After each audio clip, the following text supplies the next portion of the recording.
Hello everyone, मेरा नाम राहुल मिश्रा है।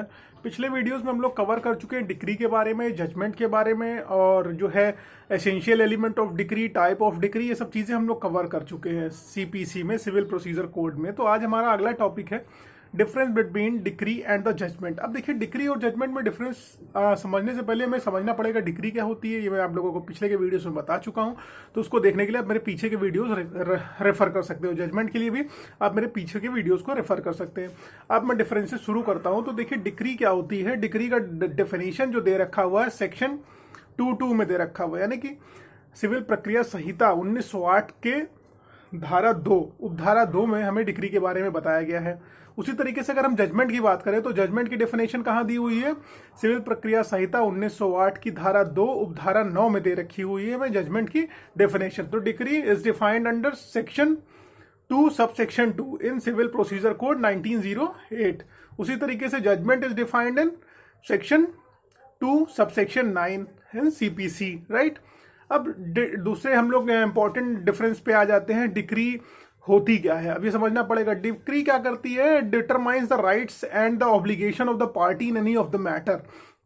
डिक्री क्या करती है, जो पार्टी होती है, जो पक्षकार होते हैं, पक्षकारों के अधिकारों का निर्धारण करती है।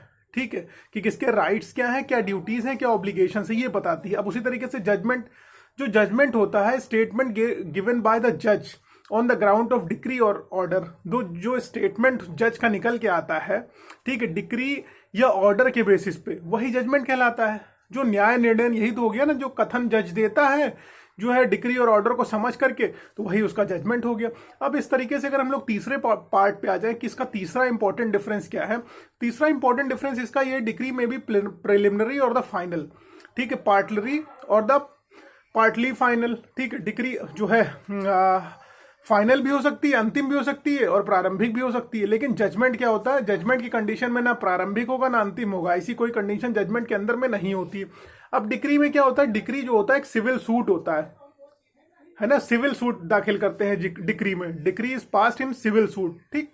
उसके दूसरी तरीके से जजमेंट में क्या होता है, जजमेंट में क्या होता है, ये क्रिमिनल केसेस में भी पास करा जा सकता है और सिविल केसेस में भी पास करा जा सकता है। जजमेंट में भी passed in civil suits as well as criminal suits also, ठीक है। अब डिक्री में क्या, पांचवा जो सबसे इंपॉर्टेंट डिफरेंस है, अगर हम लोग उसकी बात करें तो डिक्री के लिए क्या है, it is necessary that there must be formal expression of the decree. Decree का फॉर्मल एक्सप्रेशन, यानी कि विचारों की बेहतरीन अभिव्यक्ति जज द्वारा की जाएगी, ठीक है, न्याय द्वारा बेहतरीन अभिव्यक्ति करी जाएगी। जजमेंट के लिए ऐसा नेसेसरी नहीं है कि इसका फॉर्मल एक्सप्रेशन हो। It is not necessary for the judgment to give a formal expression, ठीक। और डिक्री में क्या हो जाएगा, डिक्री फॉलो करती है जजमेंट को, ठीक है, और जो है जजमेंट क्या करता है, फॉलो करता है ग्राउंड्स ऑफ डिक्री को, ठीक है। इसमें जो जजमेंट में होते हैं, judgment contains the grounds of the decree, ठीक है।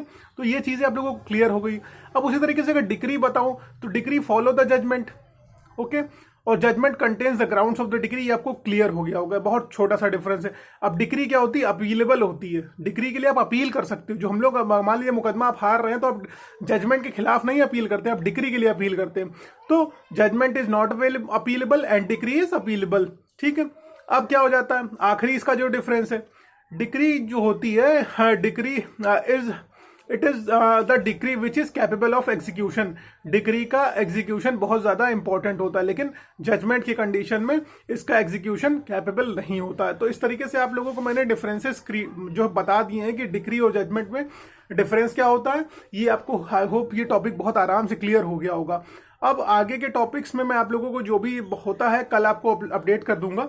बाकी कोई दिक्कत हो आप कमेंट करिए, definitely I will assist you in that.